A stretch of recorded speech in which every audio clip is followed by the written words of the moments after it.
¿Cómo están amigos y amigas? Bienvenidos. Aquí estamos en un nuevo encuentro para compartir amistad, darnos un abrazo y encontrar nuevos conocimientos. Este es un nuevo espacio de Oigamos la respuesta, el programa del Instituto Centroamericano de Extensión de la Cultura ICQ, siempre con nuestro lema: comprender lo comprensible. Es un derecho humano. Vamos a conocer hoy de los métodos que usaban los mineros para saber si había gas metano en los túneles. Un oyente nos pregunta por qué las hojas del árbol de guanábana que tiene se ponen como quemadas. También veremos en qué fase de la luna se deben cortar los árboles para que duren más. La tradición de Oigamos la Respuesta se fundamenta en la amistad entre ustedes y nosotros. Ustedes preguntan, nosotros investigamos y todas las personas aprendemos. ¿Cuál es la historia de Humphrey David, que ideó una lámpara de seguridad para que los mineros pudieran trabajar sin riesgo del temido grisú? Esa es nuestra primera pregunta que nos ha hecho llegar un estimable oyente desde Pava, San José, Costa Rica, y esta es la respuesta. Queremos empezar contándole que en las minas subterráneas de carbón es normal que se forme un gas llamado grisú, formado especialmente por metano. El metano es un gas muy peligroso para los mineros, ya que podría causar asfixia en espacios cerrados y puede explotar fácilmente. Para prevenir ese riesgo, en 1815, el químico británico Humphrey David tuvo la idea de construir una lámpara a la que le puso una malla metálica alrededor. Esa malla no impedía que el gas grisú entrara en la lámpara, pero sí impedía que la llama saliera, evitando así el riesgo de una explosión. Curiosamente, cuando el metano entraba a la lámpara, la llama se ponía de un color azulado, avisando a los mineros de que había metano cerca y así poder salir de la mina. Este invento llegó a ser conocido como lámpara antiexplosiones de Davy. Aunque no era un método totalmente seguro para prevenir explosiones, sí resultó muy útil para los trabajadores de las minas durante la mitad del siglo XIX. Luego, con el desarrollo de lámparas eléctricas y aparatos que detectaban el grisú, la lámpara de Davy se dejó de usar. Como curiosidad le contamos que antes se usaba una jaula con un canario para detectar si la mina tenía algún gas tóxico, pues afectaba primero al ave.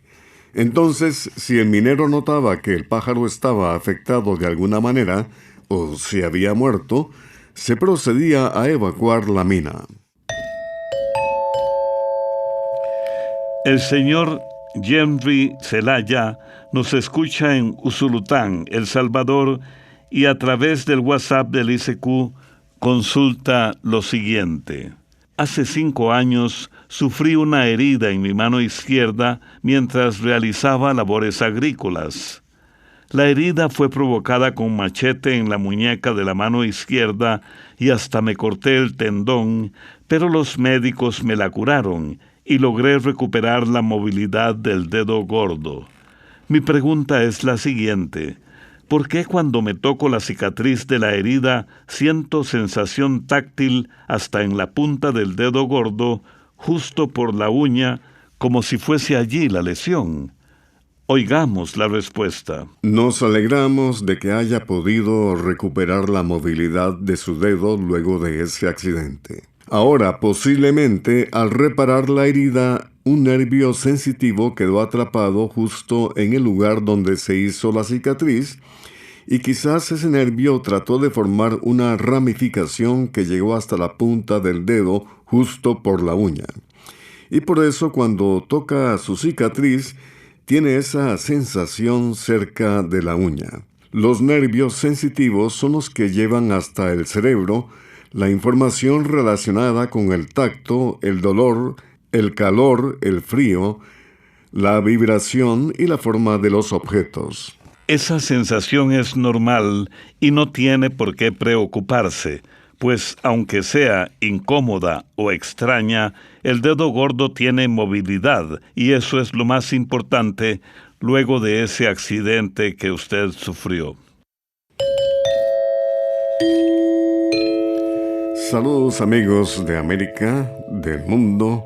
Estamos complacidos de acompañarles y aquí está la consulta del señor Víctor Gutiérrez. Nos envió al WhatsApp del ICQ su consulta que dice: tengo un árbol de guanábana, pero las hojas se ponen como quemadas. ¿Por qué sucede esto? Don Víctor, le agradecemos la fotografía que nos envió porque así podemos ver el daño que nos comenta en su pregunta. Le mostramos la fotografía a varios expertos y nos explicaron que pueden ser varias cosas las que podrían estar afectando a su árbol. Por ejemplo, se pudo notar que el árbol de guanábana está muy cerca de una pared o muro. Esto puede provocar daños en el desarrollo y el crecimiento de las raíces del árbol al evitar que absorban bien los nutrientes del suelo.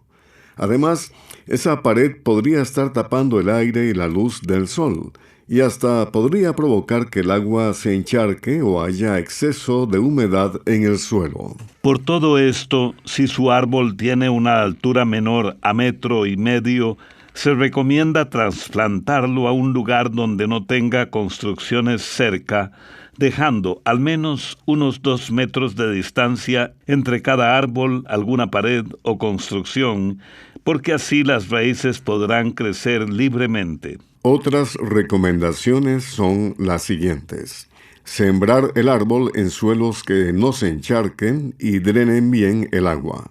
Aplicar abonos ricos en potasio y fósforo en los suelos, como la fórmula 12-24-12, durante los 3 primeros años de crecimiento. Esto se debe hacer cuando inicia la temporada de lluvias. Es ideal abonar 3 veces al año, ojalá durante el tiempo de lluvias, pero también se puede abonar en época seca siempre y cuando se riegue a diario los árboles. Usted puede preguntar en alguna cooperativa agrícola o en un agroservicio si cuentan con un abono rico en potasio y fósforo que le pueda echar a un árbol de guanábana como el suyo. Cuando el árbol tenga 4 años, puede abonarlo con la fórmula 18-5-15-6-2. Repito, la fórmula 18-5-15-6-2. Como la mayoría de los árboles frutales, la guanábana necesita recibir mucho sol directo.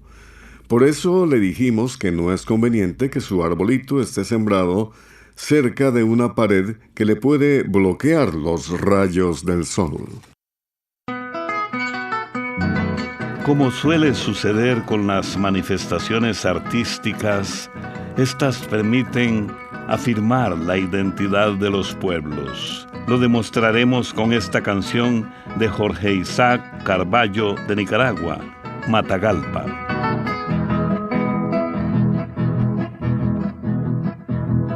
Con un collar de montañas, con esmeraldas de pino, hoy celebra sus 100 años la reina del café. Un 14 de febrero la vio nacer nuestro cielo, la vio crecer con anhelo, reina del septentrión.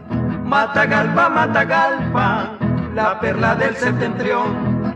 Tus paisajes y tu clima no tienen comparación. Matagalpa, Matagalpa, la perla del septentrión. Tus mujeres tan bonitas me han robado el corazón.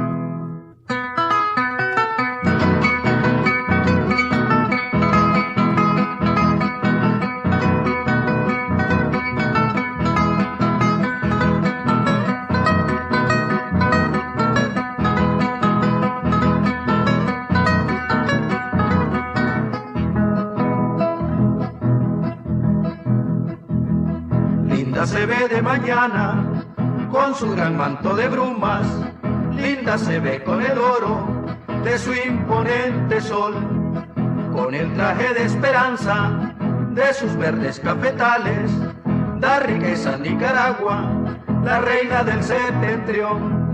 Matagalpa, Matagalpa, la perla del septentrión. Tus paisajes y tu clima no tienen comparación. Matagalpa, Matagalpa, la perla del septentrión. Tus mujeres tan bonitas me han robado el corazón.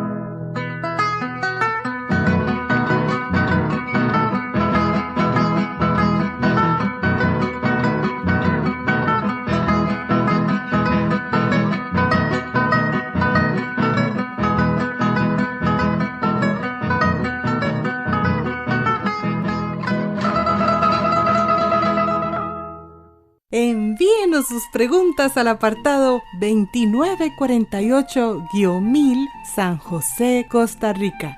También nos puede contactar al correo electrónico isq@isq.org o encuéntrenos en Facebook como Oigamos la Respuesta. La pregunta que nos llega de Nicaragua de parte del señor José Porfirio Jarquín nos invita a hablar de cine.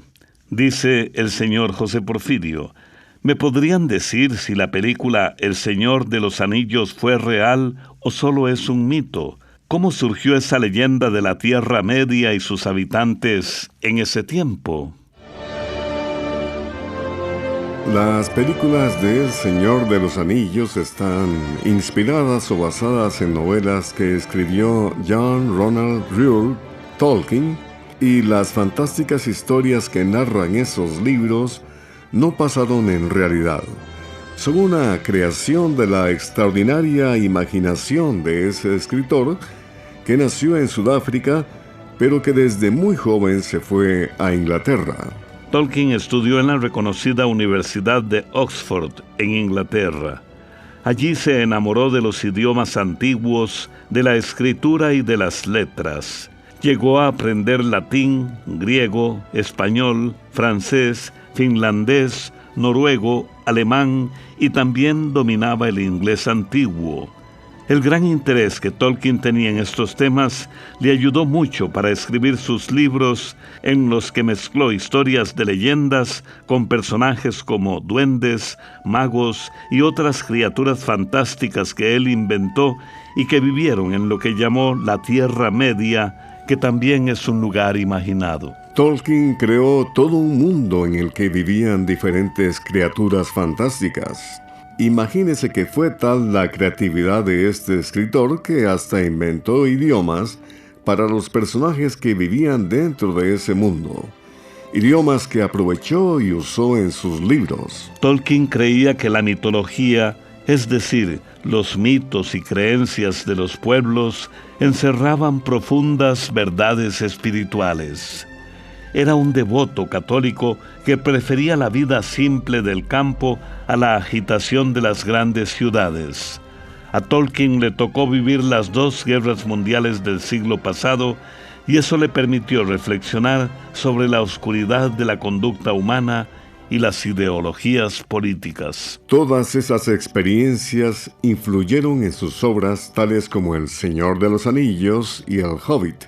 También escribió muchos cuentos infantiles y otros libros que se publicaron después de su muerte, gracias al trabajo de Christopher, uno de sus 4 hijos. Él siguió los pasos de su padre y no solo se hizo escritor, sino que conocía muy bien el mundo de fantasía que inventó su padre. Con 15 años, Christopher incluso dibujó los mapas de los lugares descritos en la saga El Señor de los Anillos, publicada durante los años de 1950. Tolkien falleció en septiembre de 1973 a los 81 años de edad. Dejó un gran legado en la literatura fantástica que posteriormente conocieron las nuevas generaciones gracias a películas que se hicieron inspiradas en sus obras.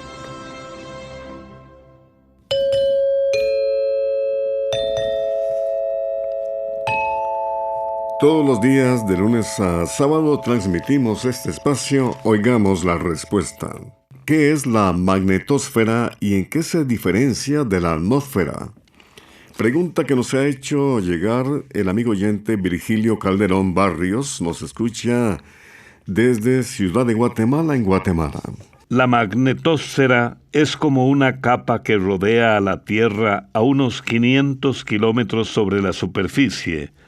Viene siendo como una especie de escudo que nos protege del llamado viento solar. Ese viento que viene del Sol está formado por partículas diminutas cargadas eléctricamente que viajan a una velocidad de hasta 1000 kilómetros por segundo. Vamos a explicarle este asunto. Nuestro planeta Tierra es como un inmenso imán que tiene un gran campo magnético que rodea el planeta entero. Ese campo magnético provoca que el viento solar no pegue directo en la Tierra, sino que se desvíe rodeando al planeta alrededor de una especie de escudo protector. Viene siendo algo similar como cuando el agua de un río se desvía al toparse con una piedra, rodeándola y así seguir su camino. Ese escudo protector que nos defiende del viento solar es lo que se conoce como magnetosfera. Si no existiera la magnetosfera, las partículas del viento solar podrían dañar sistemas eléctricos, satélites de comunicaciones y las personas recibirían mayor cantidad de radiación solar. Por otra parte, la atmósfera es una capa de gases que rodea al planeta. El aire que respiramos es parte de la atmósfera.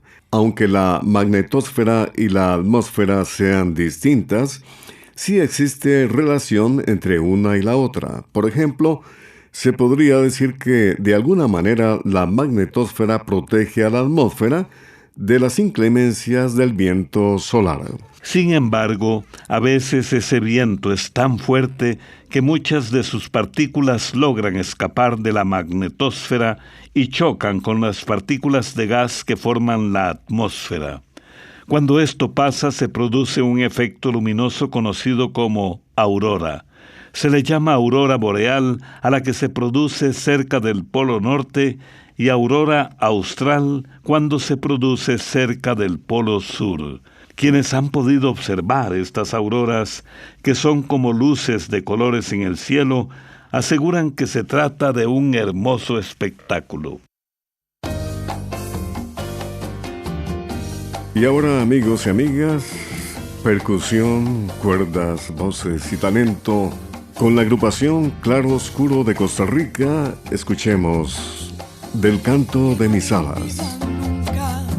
El derecho a pensar, el derecho a ser la dueña de mi propia humanidad, de mi cuerpo, de mis sueños, de mis alas para volar y que no me impidan nunca mi derecho a libertad, mi derecho a libertad.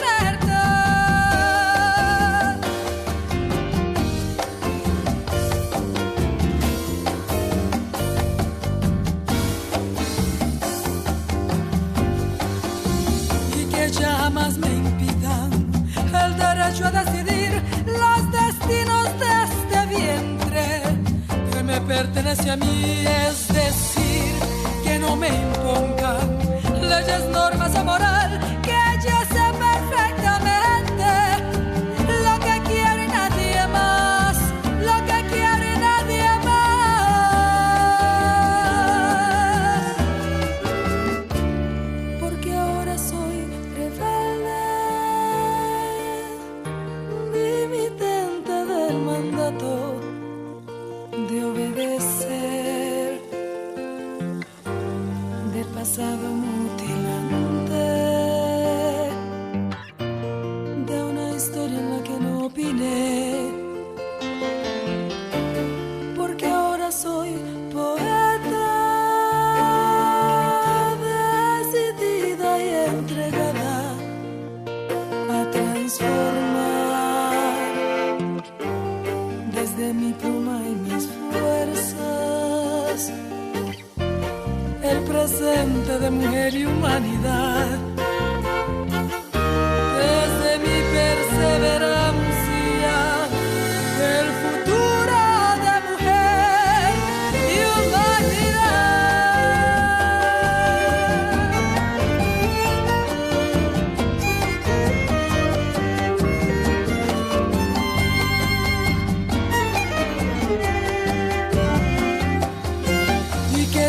nadie se atreva voz o mano a levantar, que yo ya soy fortaleza, defensora de mi paz, y que no se me atraviesen, que yo ya empecé a volar, y del canto de mis alas brota ya mi libertad, brota ya mi libertad.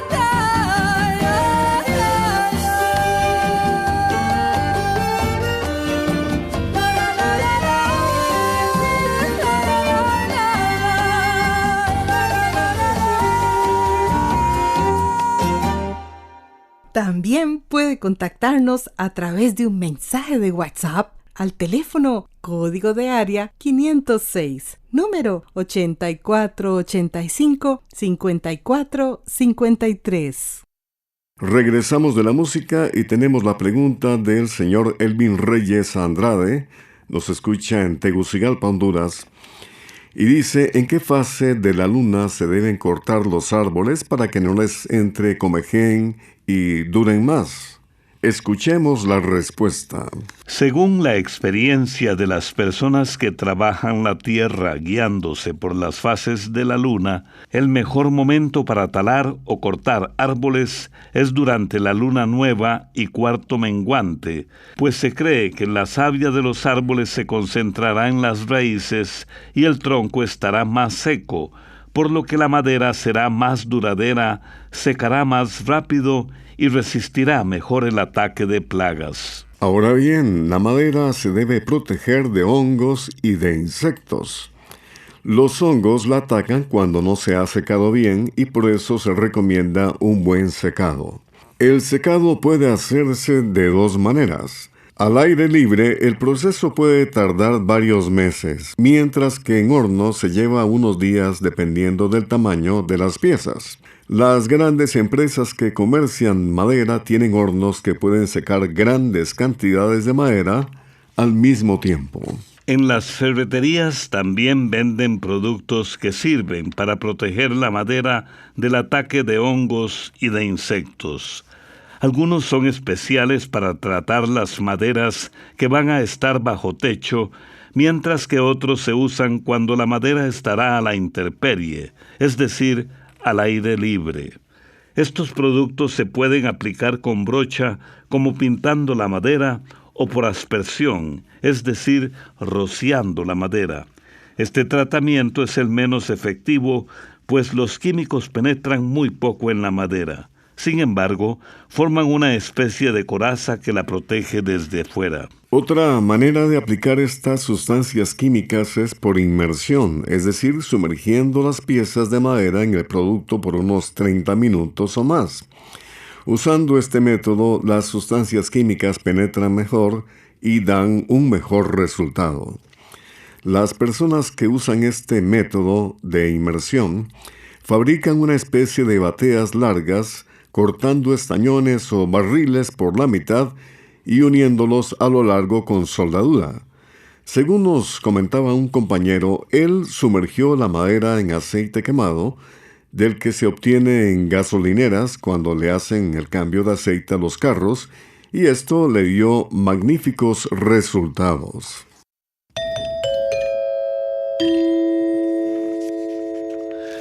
Recuerde que puede escucharnos todos los días a las 8 de la noche a través del Facebook de Oigamos la Respuesta y, por supuesto, en el horario de este medio de comunicación.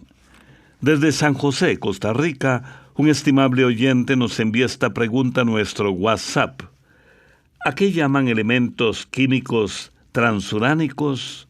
Oigamos la respuesta. Empezaremos contándole que los elementos químicos son las sustancias más sencillas que existen.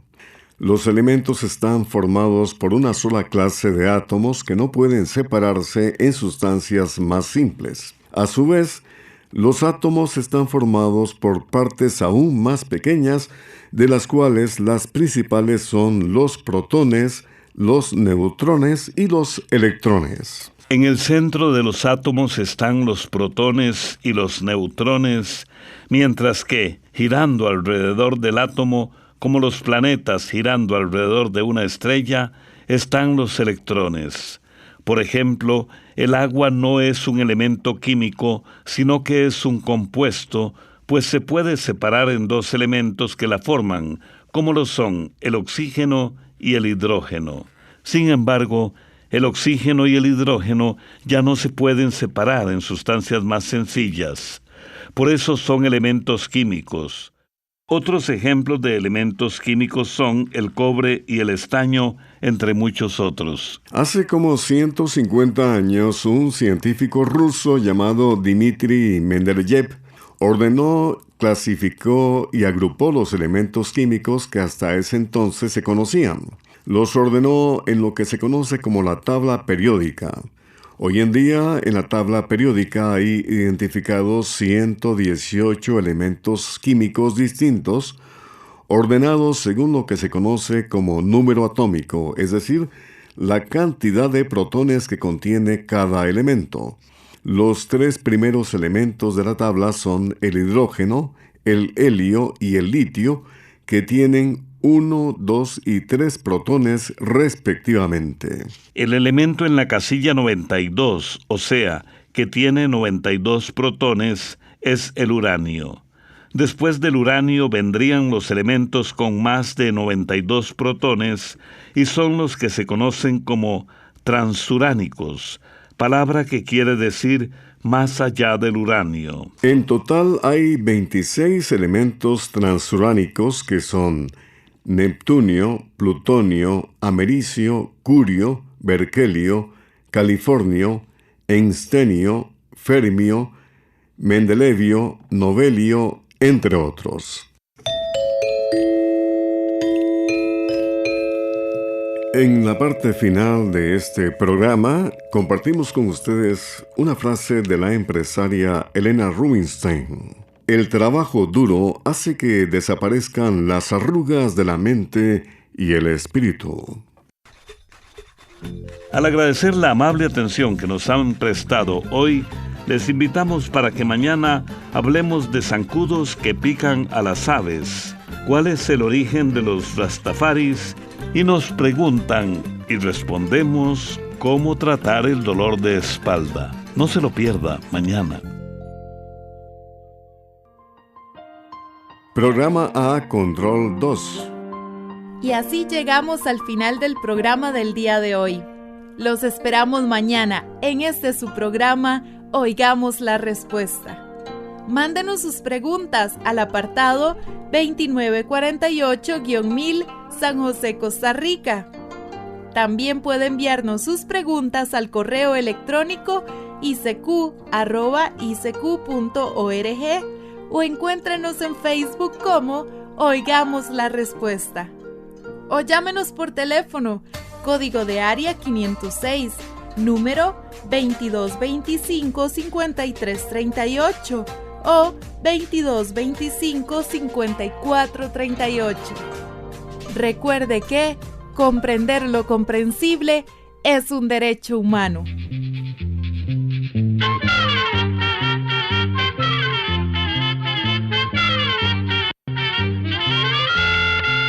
Llegó el momento de despedirnos. Se va a la escuela, se va cantando.